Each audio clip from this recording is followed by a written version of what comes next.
e um assunto que precisa ser trazido à reflexão, porque ele está mais próximo do que muitas vezes a gente imagina, mas ninguém fala ainda sobre isso, dessa forma de consciência, de alerta que nós vamos procurar promover hoje aqui no programa Viver é Melhor. Você que nos assiste, desde já, o convite para participar do programa, para mandar a sua pergunta. Inclusive, como a gente sabe que se trata de um assunto delicado, se você quiser fazer perguntas sem se identificar, não tem problema. Se você quiser contar o seu caso, a sua história, alguém que você conhece que passa por isso, pedir ajuda, não precisa colocar o seu nome na pergunta. Mande para o nosso WhatsApp e a gente vai sim trazer esclarecimento aqui, porque o principal objetivo hoje no programa é trazer esse tema à reflexão com esse olhar cuidadoso e respeitoso e de prevenção, que é o que a gente sempre busca aqui no programa. Sejam bem-vindos. O WhatsApp à disposição 99801-1242, código de acesso 11. A gente vai conversar sobre esse assunto e a gente recebe agora a nossa convidada que vai responder as dúvidas conosco hoje, a doutora Kátia Branco, psiquiatra. Por favor, doutora. Boa tarde, seja bem-vinda ao nosso programa. Fique à vontade, doutora. Doutora Kátia é especialista nesse assunto e, inclusive, até demonstra algo que a própria medicina precisou passar também, que é olhar para esses novos casos de dependência. A doutora Kátia é especialista em transtorno do impulso no Programa Ambulatorial Integrado de Transtornos do Impulso, o PROAMIT, do Instituto de Psiquiatria do Hospital das Clínicas, da Faculdade de Medicina da USP, Universidade de São Paulo. Doutora, seja bem-vinda à nossa programação. Muito obrigada por estar aqui. Obrigada pelo convite. Doutora, a gente sempre fala de dependência, a gente pensa em substâncias. Dependência do cigarro, dependência de drogas, dependência do álcool. E aí a gente vem falar agora de dependência de algo que não é físico, que não é palpável, que não é consumível. É dependência do mesmo jeito, doutora? Sim, é dependência do mesmo jeito e os estudos mostram que o mecanismo de ação é semelhante. Todos começam pelo estímulo do nosso sistema de recompensa. Então, como nós liberamos dopamina quando entramos em contato com um alimento saboroso ou fazemos algo agradável, hoje nós percebemos que algumas atividades podem disparar um pouco a mais para quem tem essa predisposição e isso acabar gerando um vício. Então, mesmo que não seja algo ingerido, as pessoas pensam, não, mas eu não estou consumindo nada. Mas o processo que gera dentro de nós é o mesmo. Esses hormônios são liberados e aí a pessoa vai sempre querendo mais para sentir de novo aquela mesma emoção, aquela mesma satisfação. E aí o processo de dependência já está sendo estabelecido. Exatamente. Falando de uma forma assim ampla, quando você entra em contato, você vai liberar sua dopamina e isso vai te dar uma sensação de bem-estar. Nenhum de nós sabe quem vai estar predisposto a desenvolver o problema. Então, dependendo do seu perfil, você vai acabar com o uso precisando de mais doses de dopamina ou mais intensas para ter aquela mesma sensação. É quando eu começo a ingerir com mais frequência, vou aumentando a dose e no caso daquilo que a gente vai falar, aumento o gasto, aposto mais vezes, aumento os valores.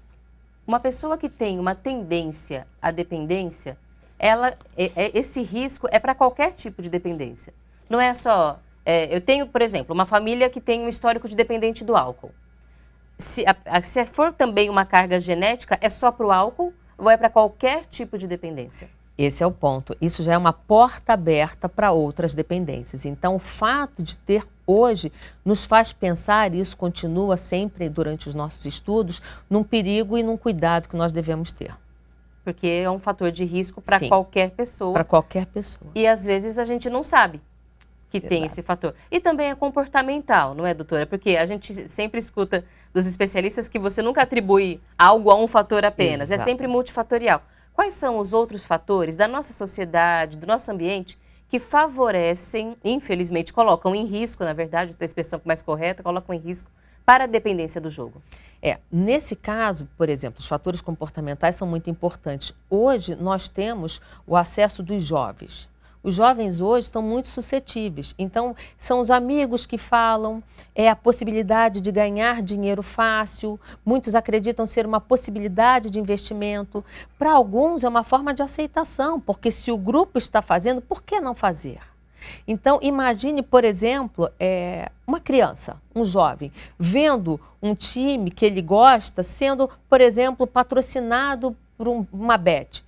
Ele gosta do time, ele é jovem, ele não tem o cérebro totalmente formado. Vou abrir um adendo aqui. A partir dos 25 anos, a região frontal do nosso cérebro, que dá o melhor discernimento, é que ela se forma. Então, de 25 para trás, nós somos mais suscetíveis.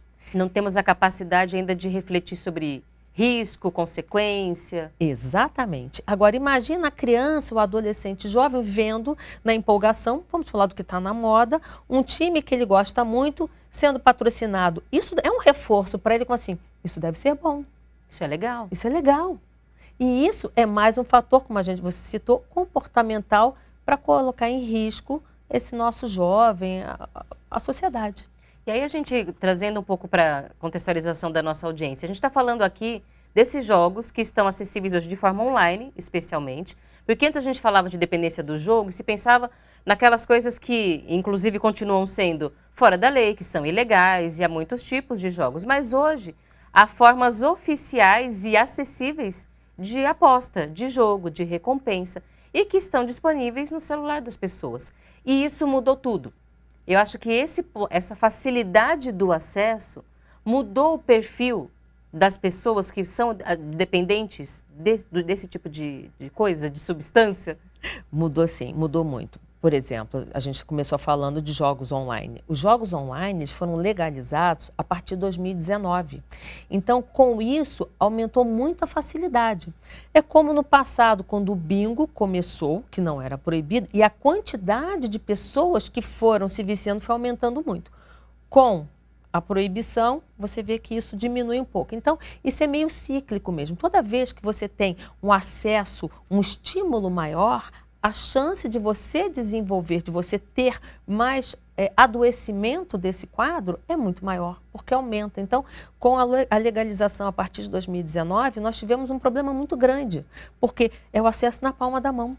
Não precisa mais sair para ir ao bingo. Você não precisa sair de casa. Está Então, dentro de casa. Se você está triste, se você é ansioso, você não precisa mais, não é uma condição só de tenho que ir até lá. Não, está na palma da mão. E a população menos favorecida acaba gastando mesmo. Porque todo mundo vai ter acesso a um celular. E aí a gente vê crianças e jovens que sim, instalam nos celulares e dão um jeito de fazerem também suas apostas. Mulheres que antes não se expunham tanto e que agora também estão se expondo e com muitos riscos, inclusive para a saúde mental feminina, há fatores específicos quando a gente fala de mulher. Idosos também estão se expondo. Então, o que antes era uma preocupação maior com o público masculino, por exemplo, hoje está generalizado. Sim, generalizado e preocupante. Quando nós falamos da mulher, a questão da mulher ainda é um tabu na nossa sociedade. Nós somos vítimas ainda de muito preconceito, de muito machismo. Mas a mulher, antes do online, ela começava a se viciar a partir dos 40 anos. E hoje, isso serve para os jovens, é muito mais cedo. A mulher no passado, nós percebemos com os estudos que você tem muito mais mulheres dependentes de álcool do que imaginávamos. Por quê? Porque não fala por vergonha.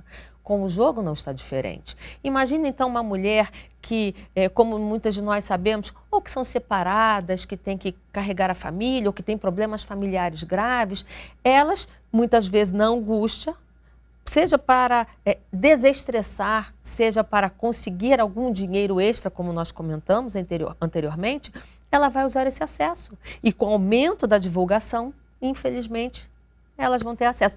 E aí o que é mais triste, e isso serve para ambos os sexos, mas a gente sabe que a mulher ainda tem uma dificuldade maior, elas vão ter vergonha, vão esconder, então vão reprimir e quando conseguem buscar ajuda, já tem um tempo de prejuízo tão grande. E aí a gente vê o risco dessa situação, porque o acesso está facilitado, mas o acolhimento não.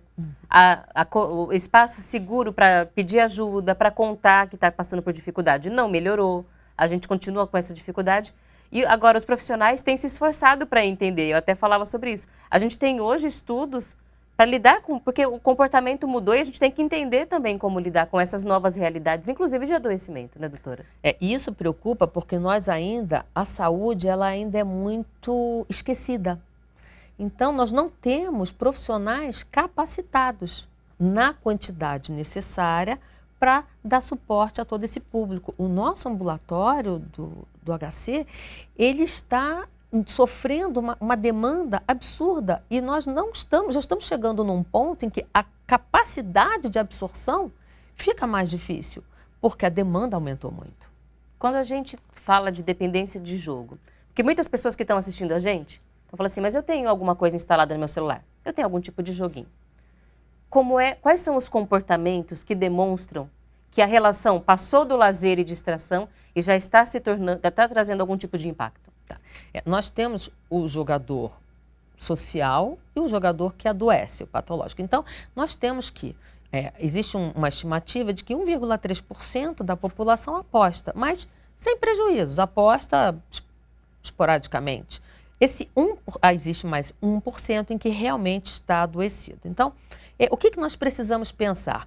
Como se fosse outra droga, como nós começamos citando. Então, quando eu começo a usar com mais frequência, quando eu começo a perceber que as minhas apostas aumentam de valor, quando eu começo a evitar estar com a família porque eu quero estar jogando, quando eu tenho ausências no meu trabalho ou não entrego, dependendo do trabalho, aquilo que é esperado ou que é combinado, quando eu começo a ter problemas de humor. Então, eu que sempre fui uma pessoa mais tranquila, eu estou mais irritado, eu estou mais ansioso, eu começo a abrir mão da minha vida para ficar ali. Quando a gente começa a perceber que pequenos hábitos não precisam ser intensos, a gente tem que ter isso muito em mente. Quando pequenos hábitos começam a surgir, é quando a gente percebe que o problema está começando a aparecer. Se a pessoa reconhece em si esse tipo de comportamento, é hora dela pedir ajuda? Ou ela ainda por conta própria pode tentar interromper com esse processo? Sempre tem que pedir ajuda. A gente tem a falsa impressão de que vai conseguir dar conta. É a história do álcool. Quem aqui não conhece alguma pessoa que tem problema com álcool, fala assim, quando eu quiser eu paro. Sim. Por que você não para? Porque eu não quero. Então, não há como, ou vamos tentar dizer, é muito mais difícil sair disso sozinho. É realmente muito difícil. Então, tem que buscar ajuda. E se você consegue pedir ajuda para a família, dar esse segmento em associação, aí realmente a gente tem grande chance de sucesso. Então, a gente vê a importância da pessoa reconhecer que passa por isso, pedir ajuda, se for possível na família, mas nem sempre é um primeiro lugar, doutora. Não. E aí a gente recomenda que tipo de estratégia para essa pessoa? Então vamos lá. Nós já vivemos isso no ambulatório, em que a gente insistia recentemente até, um jovem que procurar suporte da família. Quando ele decidiu procurar, nós percebemos que a família não entendia que era uma doença. Eles achavam que era algo de caráter ou de vontade frágil. Passa, ele vai conseguir. E aí nós precisamos, então, com ele, pensar em quem ele tem próximo. Pode ser um grande amigo, pode ser um primo, pode ser um familiar mais distante, mas uma pessoa amiga que o entendesse e o ajudasse. Por quê? Porque essa pessoa vai precisar ter um controle da sua vida financeira, dos seus cartões, porque se deixar tudo na mão, não dá certo. Vou aproveitar então para voltar nesse ponto que a senhora destacou. A gente começou falando que é dependência, que no cérebro os processos são os mesmos. E essa história do, isso é falta de vergonha, isso acontece para muitas doenças de saúde mental. Não é falta de vergonha, é realmente uma doença, porque as pessoas ficam, mas dependente de joguinho, isso tá de brincadeira, né? Tá querendo usar justificativa. E não, é doença, doutora. Tá catalogado, tem todo o mesmo tratamento de qualquer outra doença. Exatamente. E nós temos, como você colocou, na saúde mental nós temos um problema. O sofrimento psíquico, o sofrimento emocional, como eu costumo dizer, a dor da alma, ela não aparece na pele. Não sai no ultrassom. Exato. Não tem um exame de sangue ou de imagem. Tá lá, tá aqui, ó, eu tenho uma doença. Ela não é visível. Então, é muito mais difícil dependendo do nível de pessoas, do perfil que você é cercado, que elas te entendam e te acolham. E isso não pode fazer as pessoas desistirem de buscar ajuda. É muito importante que elas entendam que a dor é real dentro dela. Então, se ela não se sente naquele momento acolhida ou entendida, ela precisa, por ela, buscar ajuda. Por quê? Porque ela vai ser esclarecida, vai ser cuidada, vai melhorar. E ela pode ser um multiplicador de informações corretas. Nós acabamos de falar de mulheres que sofrem porque têm vergonha e não sabem pedir ajuda. E aí a gente vê que esse entendimento é importante para os dois lados envolvidos da história. Tanto para o paciente, que muitas vezes fica magoado, chateado por não encontrar na família esse acolhimento. E realmente dói. Você espera que aquelas pessoas te acolham, mas não é porque elas não amam. É que talvez ainda não consigam entender, o que não justifica que eles não tentem, não se esforcem para isso. E a família também, entender, olha, a gente não entende, mas talvez seja importante romper com esses preconceitos, buscar a orientação de outra pessoa, de um especialista. Não se negar. Por quê? Quanto mais a gente demora para ajudar, mais a condição se agrava, correto, doutora? Exatamente. Em questão da família, nós temos no ambulatório o grupo de família. Nós temos o grupo, a psicóloga, que ela vai fazer justamente esse acolhimento familiar para ajudá-los a entender. Então, é importante que você busque isso. No consultório particular nosso, você sempre pede para que a família vá, sempre com a autorização do paciente daquilo que pode ser conversado, e eles vão sempre aceitar, porque é importante trazer a família para explicar, para juntos construirmos uma rede de apoio, um entendimento. Não é simplesmente fechar, você tem tal diagnóstico, tome isso e acabou. Não, não. É uma construção muito mais ampla. E esse acolhimento familiar é extremamente importante. Como é o tratamento de uma pessoa que é dependente de jogo? Então vamos lá, nós temos que entender que quando começamos falando da parte do sistema de recompensa, então nós entendemos que alguma medicação precisará ser tentada. Então nós vamos precisar de uma medicação não para, existem muitas fantasias sobre isso, mas não para anestesiar ou embotar a pessoa, mas para trabalhar aquilo que estiver ruim e ajudar a tentar regularizar a questão da neuroquímica do cérebro, as substâncias do cérebro.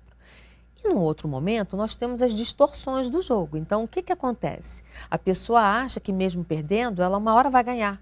E ela tem essa fantasia, a gente usa um termo mais ou menos técnico, seria uma distorção cognitiva do que é a perda. Ele não entende que ele está perdendo. Então, onde entra aí a psicoterapia, que é extremamente importante para ajudar o nosso paciente a trabalhar tudo isso e entender isso. E aí, como nós falamos, eu preciso de ajudar a família. Hoje nós temos o JA, que são os jogadores anônimos, igual o AA. Então, eles são muito importantes, eles estão extremamente úteis. Eu tenho as reuniões online e presenciais. Existem, como a gente já citou aqui, porque é um público às vezes esquecido, muitas mulheres, em que a gente consegue acolher esses perfis. E para você ter uma ideia, o JA, ele tem os dias em que eles acolhem a família. Então, para você entender que é um problema grave, extremamente importante, em que eu tenho esse acolhimento completo. Eu tenho que acolher a família, eu acolho o paciente de uma forma integral, cuidando da parte psicológica e necessidades medicamentosas através do psiquiatra. E como eu vi você anteriormente falando, a espiritualidade faz falta, né? É preciso que as pessoas busquem também esse Sim. reforço de espiritualidade, de reflexão sobre a vida, porque é um tratamento desafiador, mas para além disso, para depois do tratamento, continuarem tendo essa disposição para conseguir cuidar da sua própria vida, né, doutora? Exatamente, eu acho que você resumiu de uma forma bem completa, que é isso mesmo, para poder dar forças para prosseguir e trazer um novo ressignificado do que é dali para frente e como prosseguir com todo esse processo, porque por mais que pareça difícil, seja para o paciente, seja para a família, o prejuízo, porque a gente realmente vê que são prejuízos muito elevados, mas a gente pode tirar um aprendizado disso, são coisas que se você buscar ajuda, serão contornáveis. Tudo na vida é um aprendizado. E aí, doutora, falando sobre a importância, então, é o tratamento que a gente vê, que é medicamentoso, Exato. que é comportamental, de terapia, de reflexão, a importância da família, para a família também saber como conduzir, mas é também um treino desse paciente, porque ele vai estar com o celular o tempo todo. A orientação é de ficar longe do celular. Que tipo de cuidado se tem para que ele não tenha as recaídas, como a gente fala das outras drogas, por exemplo? Então vamos lá. Na sequência do que a gente falou, chegando nesse ponto que está na palma da mão, eu até comentei no começo, ele vai precisar do controle financeiro, então ele não vai poder ter acesso ao banco. A gente sempre constrói isso com eles. Porque se eu deixo o paciente com controle ao banco, desculpa, vai ser a mesma história dele dizer assim, Ah, pode ter cerveja na geladeira porque eu não bebo. Eu consigo não beber, ele é alcoólatra, gente. Por que eu vou fazer isso? Tá. Se a pessoa tem o celular na mão, e hoje muitos têm acesso ao banco pelo celular, Sim. então o que a gente orienta? Vai tirar o acesso ao banco do celular, não vai ter cartão no celular. E existem hoje aplicativos que ajudam a bloquear. Então é importante que você use esses aplicativos, você busque para poder conseguir ter um controle. Por mais duro que possa parecer, mais restritivo, quando a pessoa busca a gente, ela não está bem, ela está num momento muito crítico. Então, por um período, e só vai depender da aderência ao tratamento, pode ser mais curto ou mais longo, ele vai precisar dessa restrição, a restrição do acesso àquilo que promove o vício dele. E aí a gente tem que entender que não é uma desconfiança do caráter dele ou nada disso, mas é por segurança num período em que a doença ainda não está controlada. Exatamente, não tem a ver com caráter, ele vai me enganar. Até vou fazer um parênteses para trazer um entendimento que o que a gente vê muitas vezes, isso serve para algumas drogas e agora também no álcool, no jogo, perdão. Você vê que a pessoa mente para pegar dinheiro, você fala, mas ele mentiu, ele enganou para pegar dinheiro para jogar. Isso é caráter. Não, isso é fissura. Isso é a doença que o deixa ficar, vamos dizer assim, cego para a realidade ou para o bom senso e o faz cometer atos, ter atitudes que são reprováveis, mas que naquele momento ele não conseguia pensar.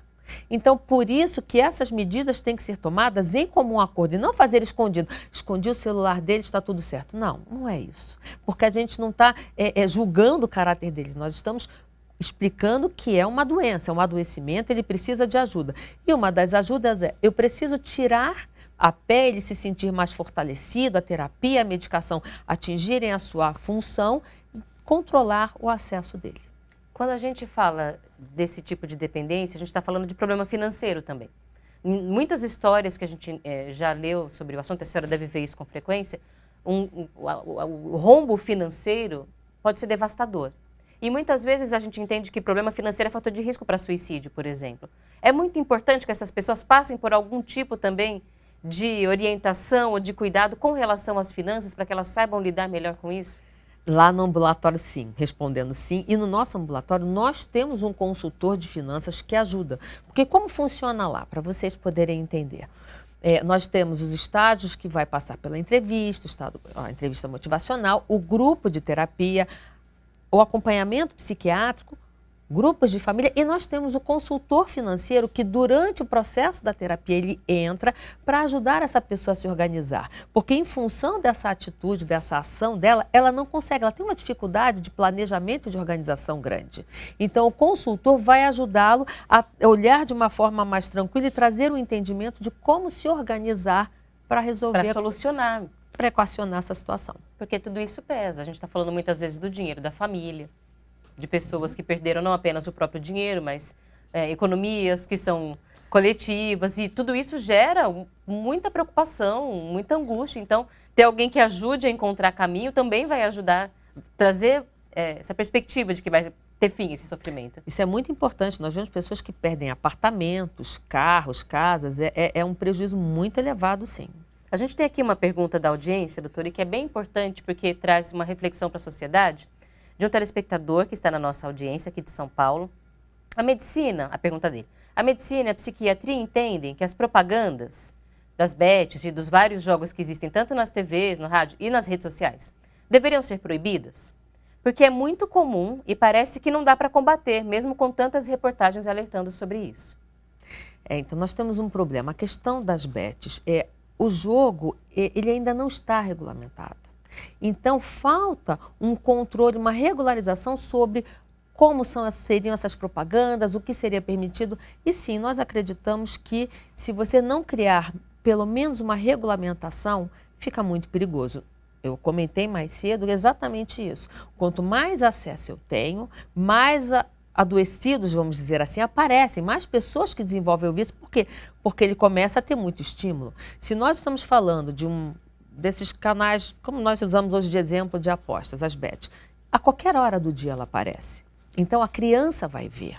Então, como é que eu vou fazer para falar disso, achando que é um problema de adulto, se desde os nossos pequeninos, a qualquer horário do dia aparece? Então, realmente, nós precisamos regulamentar como seriam, com que frequência, não dá para deixar como está. E nós temos um problema, né? Essas empresas, elas não estão no Brasil, elas são todas de fora.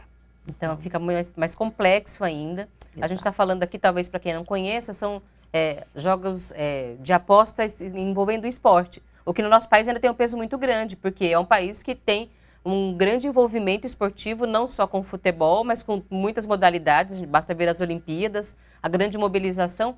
E esse é um gancho que é muito complicado, porque pega um interesse, uma paixão das pessoas e associa isso a dinheiro. Então, a gente vê que realmente tem que ter regulamentação. Ainda infelizmente, a gente está no começo ainda. Então, até ter uma regulamentação vai um tempinho ainda, mas enquanto isso, o nosso trabalho é educar, é alertar, é não achar que está normal, gastar dinheiro com isso, né, doutora? Exatamente, nós temos isso, porque você comentou, o esporte é nacional, é uma paixão nacional o futebol.